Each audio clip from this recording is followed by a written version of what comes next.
পুরো পৃথিবী জুড়ে চলছে তৃতীয় বিশ্বযুদ্ধের উত্তেজনা। আমাদের হাতে এসেছে গুরুত্বপূর্ণ আপডেট আন্তর্জাতিক সংবাদ। শুরুতেই থাকছে ইসরায়েলে হাইপারসনিক ক্ষেপণাস্ত্র ছুড়ছে ইরান। এবারে জানিয়ে দিব ইরানের হামলায় মর্মান্তিক ক্ষতি হচ্ছে দাবি নেতানিয়াহুর। এবারে থাকছে একটি চাঞ্চল্যকর প্রতিবেদন।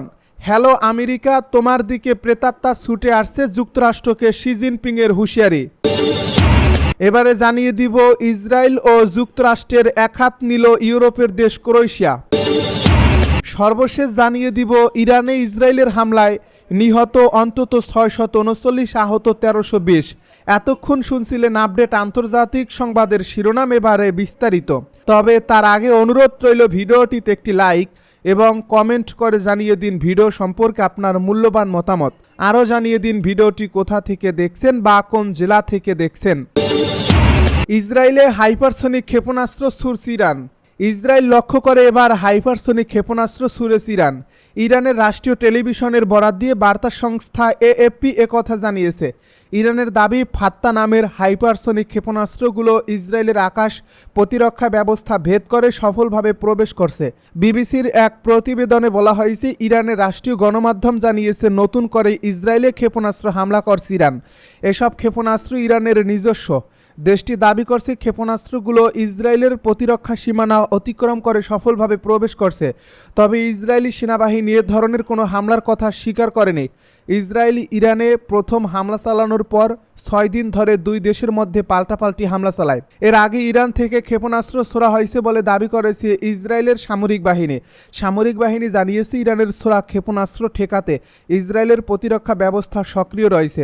ইসরায়েলের সামরিক বাহিনীর বিবৃতির বরাত দিয়ে আল জাজিরা জানিয়েছে ইসরায়েলের জনগণকে নিরাপদ আশ্রয়ে যাওয়ার নির্দেশ দেওয়া হয়েছে। অন্যদিকে ইসরায়েল ডিফেন্স ফোর্স জানিয়েছে তাদের বিমান বাহিনী তেহরানের বিভিন্ন এলাকায় সামরিক স্থাপনা লক্ষ্য করে হামলা শুরু করছে।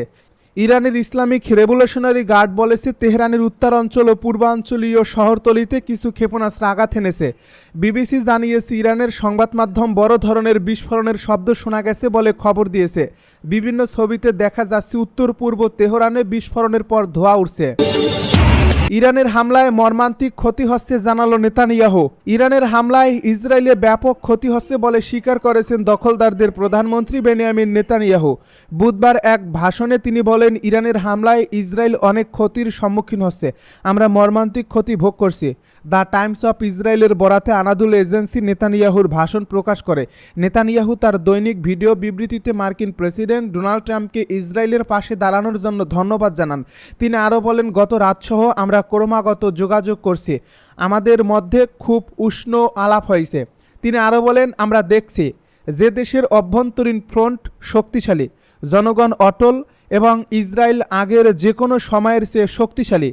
এছাড়া গাজা উপত্যকায় তীব্র লড়াই চলছে বলে উল্লেখ করেছেন ইসরায়েলের প্রধানমন্ত্রী। তিনি বলেন, আমরা লড়াই চালিয়ে যাব যতক্ষণ না সবাইকে ঘরে ফিরিয়ে আনা যায় এবং হামাস পুরোপুরি পরাজিত হয়। ইসরায়েলি কর্তৃপক্ষ জানিয়েছে ইরানের ক্ষেপণাস্ত্র হামলায় তখন থেকে কমপক্ষে 24 জন নিহত এবং শত শত আহত হয়েছেন। অপরদিকে ইরানের গণমাধ্যমের প্রতিবেদন অনুযায়ী ইসরায়েলি হামলায় ইরানে 585 জন নিহত এবং 1300 জনেরও বেশি আহত হয়েছেন। ইসরায়েল ও যুক্তরাষ্ট্রের একহাত নিল ইউরোপের দেশ ক্রোয়েশিয়া। ইসরায়েলের বর্তমান নেতৃত্বের একটি অংশকে অপরাধী এবং দেশটির নীতিকে অপরাধমূলক হিসেবে আখ্যায়িত করেছেন ক্রোয়েশিয়ার প্রেসিডেন্ট জোরান মিলানোভিচ। তার মতে এমন রাষ্ট্রের সঙ্গে সম্পর্ক রাখা উচিত নয়, বিশেষ করে যখন যুক্তরাষ্ট্র এর নীতির পৃষ্ঠপোষকতা করছে।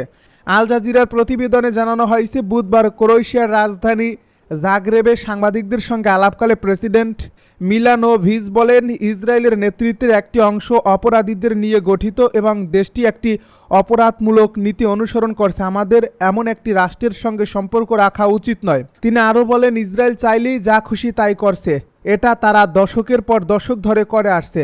এটা নিছকই একটি অপরাধমূলক নীতি যার কোনো বাস্তব ফলাফল নেই। দুঃখজনকভাবে এতে ওয়াশিংটনের পূর্ণ সমর্থন রয়েছে। বিশ্লেষকদের মতে ইসরায়েলের বর্তমান আক্রমণাত্মক কর্মকাণ্ড ও মার্কিন সমর্থনের প্রেক্ষাপটে ইউরোপে ক্রমবর্ধমান বিরূপ প্রতিক্রিয়ার অংশ হিসেবেই মিলানোভিচের এই বক্তব্য এসেছে। হ্যালো আমেরিকা, তোমার দিকে প্রেতাত্মা ছুটে আসছে, যুক্তরাষ্ট্রকে শি জিনপিংয়ের হুঁশিয়ারি। যুক্তরাষ্ট্রকে সতর্ক করে আবারও হুঁশিয়ারি দিয়েছেন চীনের প্রেসিডেন্ট শি জিনপিং। এবারের এক্স পোস্টে তিনি স্পষ্ট বিশ্ব মোড়ল যুক্তরাষ্ট্রের পতনের ভবিষ্যৎবাণী দেন। বৃহস্পতিবার এক্সে শি জিনপিং লেখেন, চীন জানে যে মহাশক্তিগুলো তাদের যুদ্ধযন্ত্রের কারণে ধ্বংসপ্রাপ্ত হয়। তিনি পূর্বে কার রাজবংশের ধ্বংসের ইতিহাস স্মরণ করেন। যুদ্ধবাজ মনোভাব কিভাবে একটি জাতিকে ধ্বংস করছে তার বর্ণনা দেন তিনি লেখেন, খ্রিস্টপূর্ব 3য় শতাব্দীতে শক্তিশালী কিন রাজবংশী যুদ্ধরত রাজ্যগুলোকে একত্র করে তারা মহান প্রাচীর নির্মাণ করে এবং চীনের প্রথম সম্রাটের কাছে টেরাকোটা সেনাবাহিনীকে হস্তান্তর করে, কিন্তু সৈন্যদের অবিরাম যুদ্ধে বাধ্য করে এবং সাম্রাজ্যের গৌরবের জন্য জনগণের রক্ত শুষে নেওয়ার পর এই রাজবংশ মাত্র 15 বছরের মধ্যে ধ্বংস হয়ে যায়। 8ম শতাব্দীতে পরাক্রমশালী এবং রাজবংশ বিশ্বের দূরবর্তী প্রান্ত থেকে কর আদায় করত, কিন্তু বিজয়ের নেশায় মত্ত হয়ে এর সেনাবাহিনী মধ্য এশিয়ার গভীর অভিযান চালায়, যার ফলে সামরিক দলগুলো নিয়ন্ত্রণহীনভাবে বৃদ্ধি পায়। যখন দুর্বল রাষ্ট্র আর তাদের ক্ষুধা মেটাতে পারেনি, তখন আল লুশানের বিদ্রোহ রাজধানী চাং আনকে পুড়িয়ে দেয় এবং সাম্রাজ্যকে অপরিবর্তনীয় পতনের দিকে ঠেলে দেয়। ইরানে ইসরায়েলের হামলায় নিহত 639, আহত 1320। ইরানে ইসরায়েলি হামলায় কমপক্ষে 639 জন নিহত হয়েছেন বলে জানিয়েছে ওয়াশিংটন ভিত্তিক গোষ্ঠী হিউম্যান রাইটস অ্যাক্টিভিস্ট। সংস্থাটি জানিয়েছে এই হামলায় আহত হয়েছেন 1320 জনেরও বেশি। ইরান ও ইসরায়েলের মধ্যে বৃহস্পতিবার 7ম দিনের মতো পাল্টা হামলা চলছে। মাহসা আমিনের মৃত্যুর প্রতিবাদে ইরানে 2022 সালে সরকার বিরোধী বিক্ষোভের সময় হতাহতের বিস্তারিত পরিসংখ্যান উপস্থাপন করা সংস্থাটি বলছে, ইসরায়েলি হামলায় ইরানে এখন পর্যন্ত নিহতের মধ্যে 263 জন বেসামরিক নাগরিক এবং 154 জন নিরাপত্তা বাহিনীর সদস্যকে শনাক্ত করা গেছে।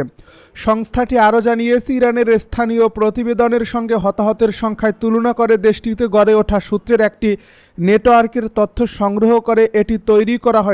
তবে ইসরায়েলি হামলায় ইরান নিয়মিতভাবে হতাহতের তথ্য প্রকাশ করেনি, যদিও তাদের প্রকাশিত সর্বশেষ তথ্য অনুযায়ী ইসরায়েলি হামলায় নিহতের সংখ্যা 224 জন এবং আহত হয়েছেন 1277 জন।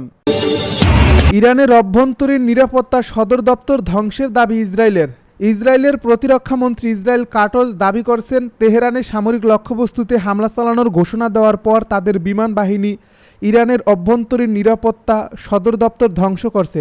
এর কিছুক্ষণ পর দেশটির সেনাবাহিনী জানিয়েছে তারা তেহরানকে লক্ষ্যবস্তু করছে। বুধবার এ প্রতিবেদনে এই তথ্য জানিয়েছে মিডল ইস্টাই।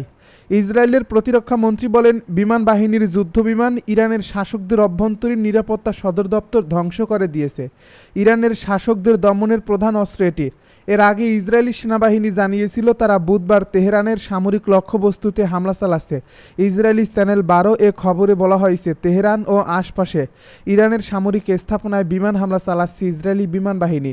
তবে ইরানের পক্ষ থেকে এখনও এই দাবির বিষয়ে আনুষ্ঠানিক কোনো প্রতিক্রিয়া পাওয়া যায়নি। ইসরায়েল ডিফেন্স ফোর্স জানিয়েছে তাদের বিমান বাহিনী তেহরানের বিভিন্ন এলাকায় সামরিক স্থাপনা লক্ষ্য করে হামলা শুরু করছে। অন্যদিকে ইরানের ইসলামিক রেভলিউশনারি গার্ড বলছে, তেহরানের উত্তরাঞ্চল ও পূর্বাঞ্চলীয় শহরতলিতে কিছু ক্ষেপণাস্ত্র আঘাত এনেছে। বিবিসি জানিয়েছে, ইরানের সংবাদ মাধ্যম বড় ধরনের বিস্ফোরণের শব্দ শোনা গেছে বলে খবর দিয়েছে। বিভিন্ন ছবিতে দেখা যাচ্ছে উত্তর পূর্ব তেহরানে বিস্ফোরণের পর ধোঁয়া উঠছে।